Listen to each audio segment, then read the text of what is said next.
문명이 빠르게 발달합니다. 아마 여러분들 가운데에서도 그 스마트워치, 대부분 많은 분들이 그 스마트워치를 차고 있을 거예요.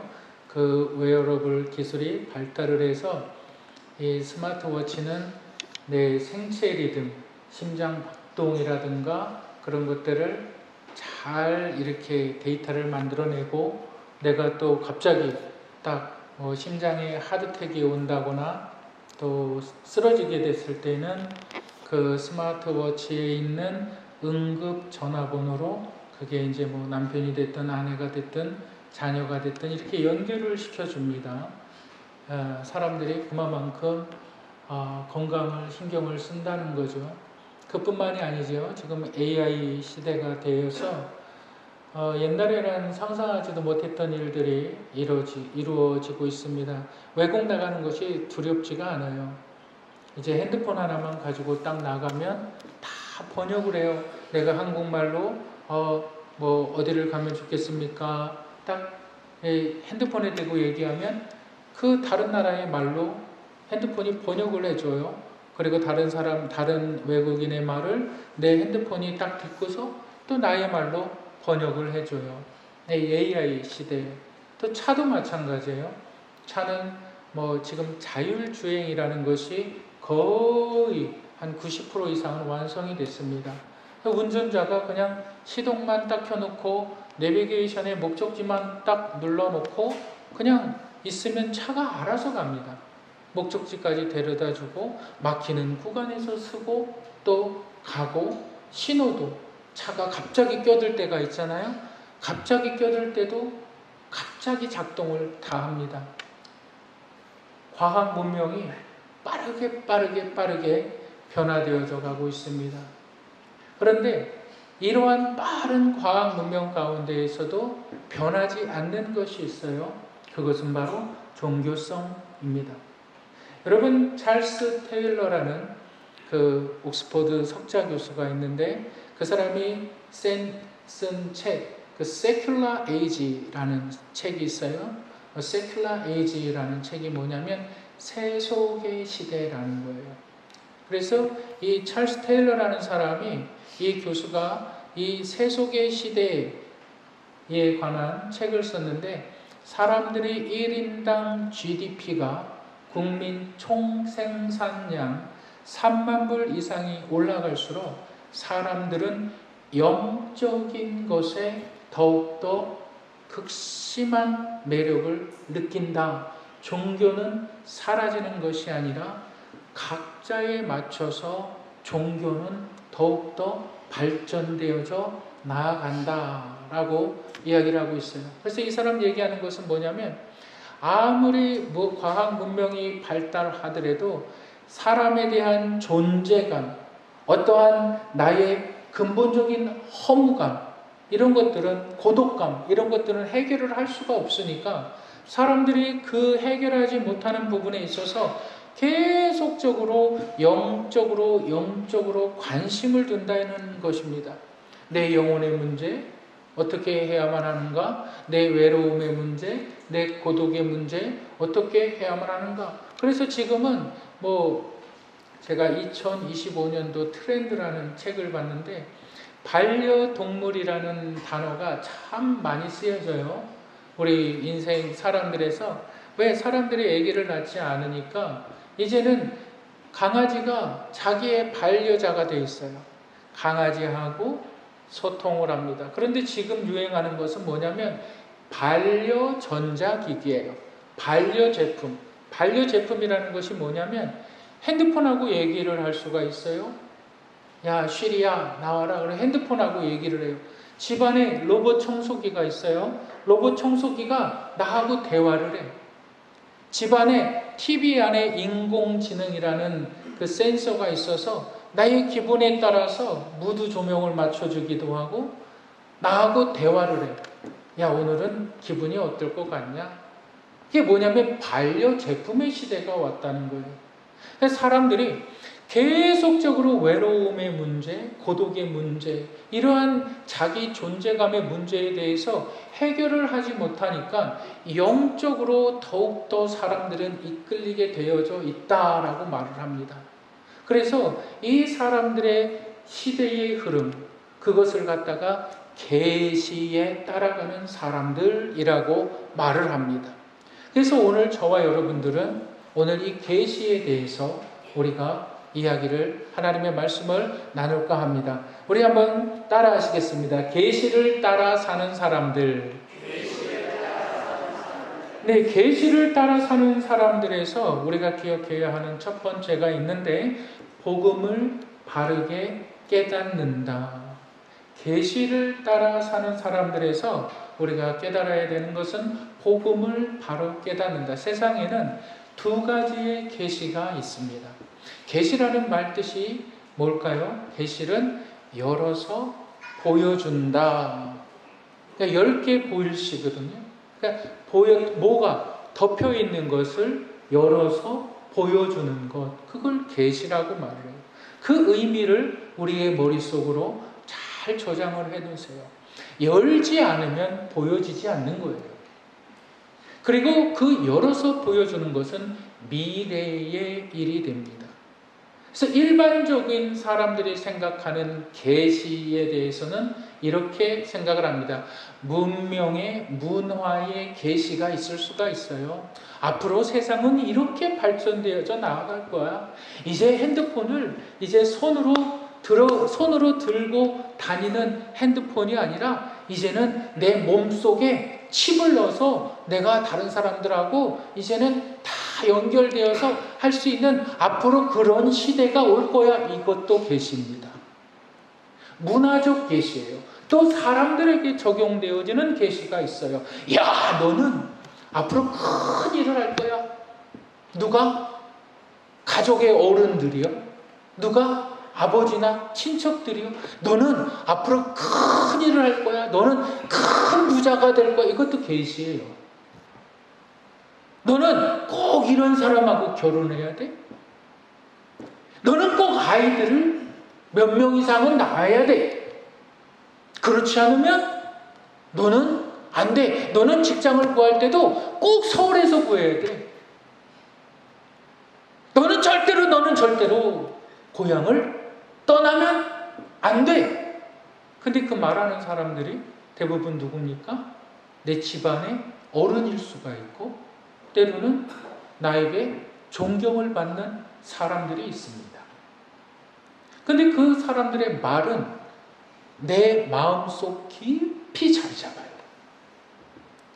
그래서 그것들이 흔들리지가 않아요. 아, 누가 나한테 그랬어. 나는 이쪽으로 가라고 얘기를 했어. 나는 분명히 어떠한 사람이 되라고 얘기를 했어. 자기 인생에 대해서 한 번도 의심이라는 것을 하지 않아요. 왜? 자기는 계시받은 사람이니까. 내가 꿈을 꿨는데 갑자기 돼지가 나왔어. 돼지는 재물을 가져다 준대. 야, 나에게 좋은 일이 생길 것 같다. 아, 복권이라도 하나 사야 되지 않나? 내가 요번에 시험을 봤는데 좋은 결과가 있을 것 같지 않나? 이런 것을 일반적으로 계시라고 합니다. 우리의 삶은 그러한 계시에 맞춰지는 삶입니다. 그러한 계시를 따라 살아가고 있어요. 아, 내가 어렸을 때 누군가 나에게 그 소리를 했어. 내가 지금은 그분이 정확하게 말한 거는 모르지만 내가 반드시 내 인생은 이렇게 된다고 얘기를 했어. 불확실성 가운데 무턱대고 따라가는 사람들. 일반적인 계시. 그런데 일반적인 계시를 믿는 사람들은 성경의 계시를 믿을 수가 없어요. 왜 그럴까요? 성경의 계시는 일반적으로 사람들이 믿는 계시와 섞일 수가 없어요. 그래서 오늘 본문은 하나님의 계시, 일반 세상 사람들이 말하고 생각하는 세상의 계시, 그리고 이 세상의 계시와는 결코 섞일 수가 없는 하나님의 계시에 대해서 말하고 있어요. 하나님의 계시를 믿으면 세상의 계시를 믿지 않아요. 세상의 계시를 믿으면 하나님의 계시를 믿을 수가 없어요. 그래서 오늘 본문은 이렇게 이야기하고 있습니다. 하나님의 계시 안에 무엇이 있느냐? 복음이 있다. 복음이라는 것을 기쁜 소식, 하나님의 나타내 보여주심 안에 기쁜 소식이 있다. 그것은 하나님을 대상으로 하는 기쁜 소식이 아니라 사람을 대상으로 하는 기쁜 소식인데, 이것이 어디로부터 발현되어졌느냐? 하나님으로부터 발현되어졌다. 하나님께서 보여주지 않으시고 하나님께서 나타내 보여주지 않으시면 너희들은 절대 알 수 없는 그 하나님의 계시, 그것을 하나님께서 너희 가운데 나타내 주신 것, 그것이 복음인데, 그 기쁨의 소식이 누구 안에 나타났느냐? 예수 그리스도. 우리 본문을 11절 12절을 우리 다 같이 한번 읽도록 하겠습니다. 11절 12절 시작.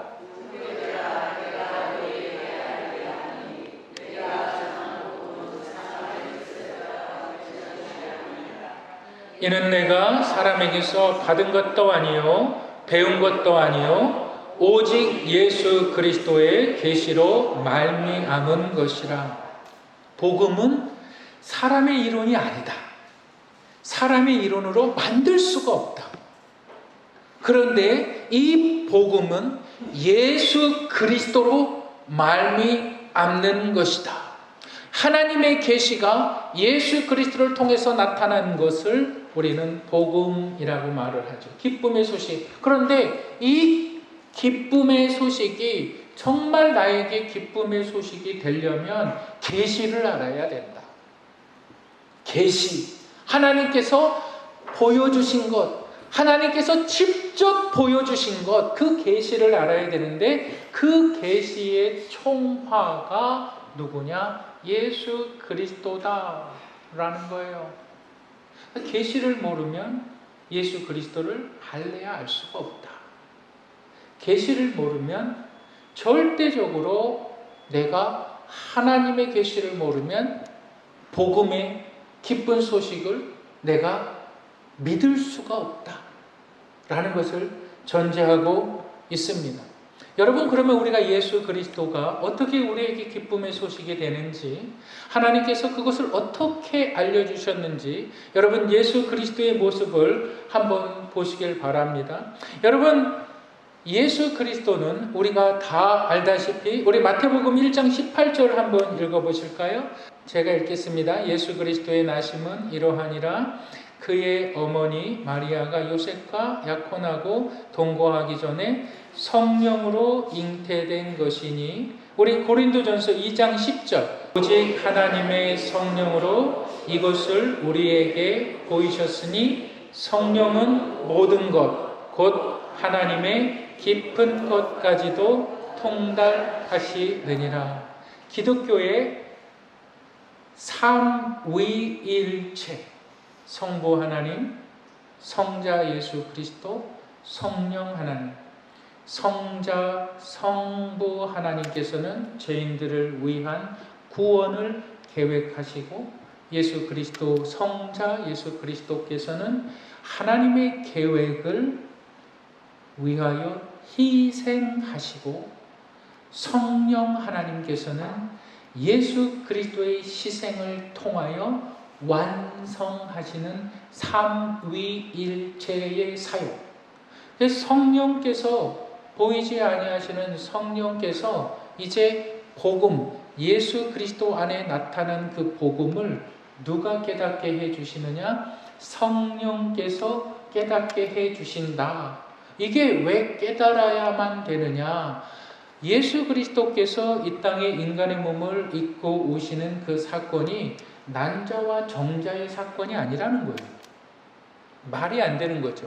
사람이 어떻게 잉태를 합니까? 남자의 정자와 여자의 난자가 합쳐서 여러분 사람은 태어나는 거로 우리는 다 알고 있습니다. 근데 이 자연의 법칙이 예수 그리스도에게는 통하지 않는 거예요. 그것을 갖다가 뭐라고 말을 하냐면 예수 그리스도께서는 동정녀 마리아에게 낳으시고, 여러분 정자와 난자 사이의 결합을 통해서 사람이 태어날 때에 남자의 정자는 죄의 유전을 받습니다. 내 할아버지의 정자가 내 아버지를 출생하였다면 그 성격도 닮아요. 그 성품도 닮아요. 죄의 유전성이라는 것이 그렇습니다. 우리는 다 죄성을 가지고 있어요. 그래서 예수 그리스도께서는 죄가 없으셔야만 됐어요. 그래서 사람의 정자를 받지 않으신 분인데, 그러면 그가 어떻게 태어나실 수가 있느냐? 성령으로 잉태되며. 이것이 하나님의 계시라는 거예요. 이것이 하나님의 계시라는 거예요. 그의 나심은 이러하니라. 이걸 어떻게 믿을 수가 있어요? 여러분, 이 말도 안 되는 사건을 여러분 어떻게 믿을 수가 있어요? 그래서 이 하나님의 계시를 누가 믿게 해 주느냐? 성령께서. 예수 그리스도의 십자가를 믿게 해 주고 예수 그리스도의 탄생을 믿게 해 주는 역사를 누가 하느냐? 성령께서. 그래서 나는 이 복음이 나에게 기쁨이 되기 위해서는 내가 성령께서 나를 구원하시는 역사를 내가 사모해야 한다. 내 머리가 아니에요. 내 지식이나 경험이 아니라 성령의 역사하신 가운데, 성령의 역사하신 가운데 내가 복음을 깨달을 때 이것이 나에게 기쁨이 되는 것. 여러분, 이게 하나님의 계시입니다. 그런데 이것이 왜 우리에게, 왜 구원받은 하나님의 사람들에게 기쁨이 될까요? 여러분, 복음의 기쁨이라는 것은 내 인생을 완전히 바꾸어 놓습니다. 내 인생을 완전히 새롭게 변화시켜 놓아요. 그런데 사람들이 교회를 다녀도 이 복음이 하나님의 계시라는 것을 깨닫지 못하는 이유가 있어요. 왜? 세상의 계시 가운데 붙들려 살아가고 있기 때문에 그래요. 제가 얼마 전에 부부랑 상담을 했어요. 근데 그분이 그런 이야기를 해요. 꿈에 어머니가 나타나셨대요. 꿈에 어머니가 나타나셨는데 어머니가 뭐라고 그러셨는지 잘 기억이 나질 않는데요. 그러니까 며칠 동안, 한 3일 동안 너무 답답한 거예요. 어머니가 뭐라 그랬나. 그래서 어디를 가봤냐. 어머니 산소에 갔다는 거예요. 어머니 산소에. 제가 어머니 산소에 딱 가다 보니까 어머니 산소쯤에 이 현수막이 딱 붙여 있는데 31평 아파트 1,000만 원 계약금, 중도금 없이, 그걸 봤어요. 제가 어머니 산소 가는데, 그런데 그게 눈에 확 들어오더래요. 그러니까 1,000만 원 계약금만 걸면 자기가 그 아파트 살 수 있다, 그런 거예요.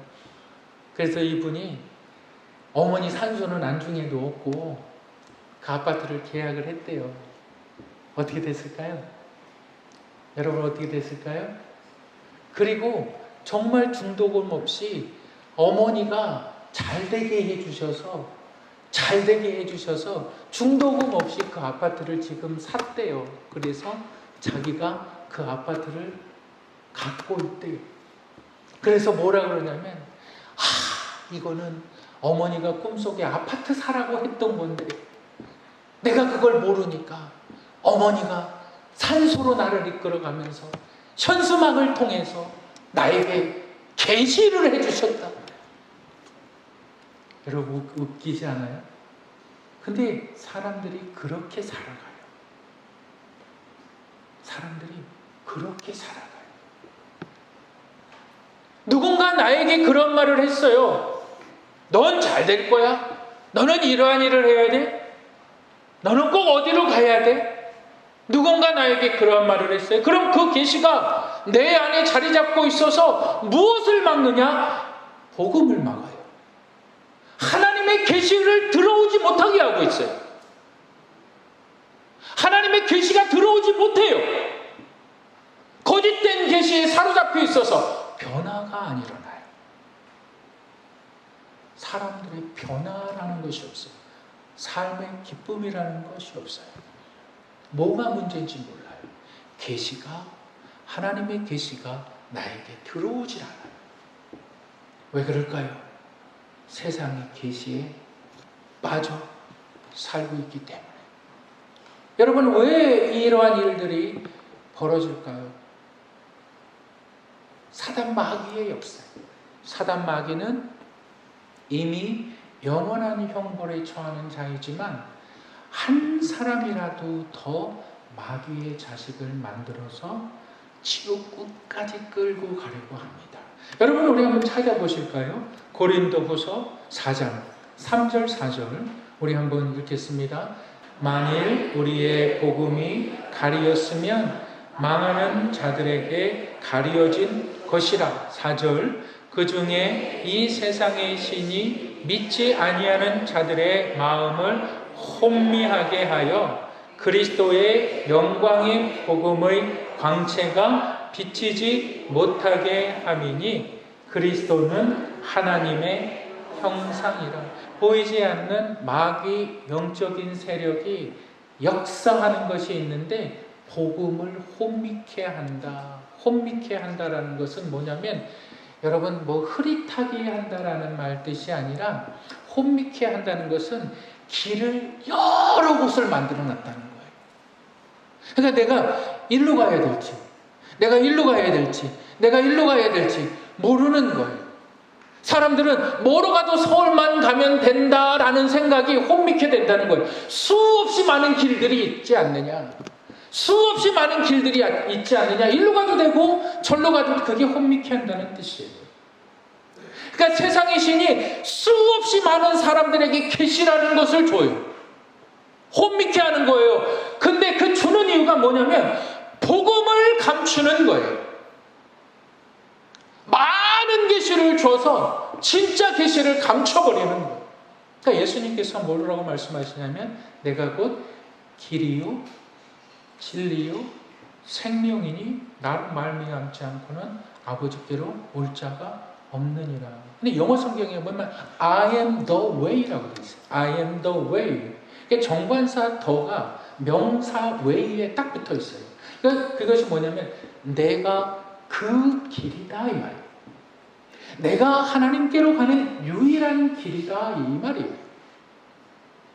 그런데 마귀는 야!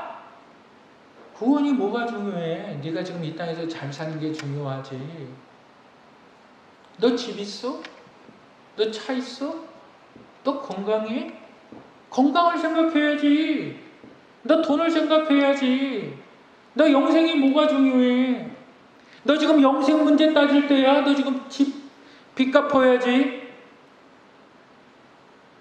너 지금 하나님 나라 찾을 때야? 너 병부터 빨리 고쳐야 되지 않느냐? 세상의 계시, 그 계시를 통해서 복음이 가리워지기 때문에 복음이 들려지지가 않는 거예요.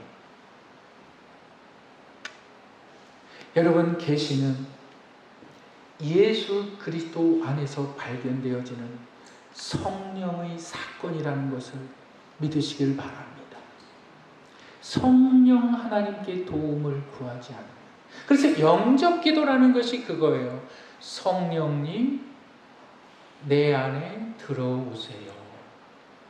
성령님 내가 예수 그리스도를 믿습니다. 라는 고백이에요. 여러분들은 어떠한 계시를 따라 살아가고 있습니까? 두 번째로 계시를 따라 살아가는 사람들에서 우리가 기억해야 하는 것은 우리 한번 따라 하시겠습니다. 분명한, 우리 한번 크게 따라 하세요. 분명한 인생의 전환점이 있다. 분명한, 내가 예수 그리스도의 계시를 따르는 사람들에게는 반드시 터닝 포인트라는 것이 있다. 전환점이라는 것이 있다. 여러분, 우리 본문 14절과 15절을 한번 읽겠습니다. 다 같이 시작.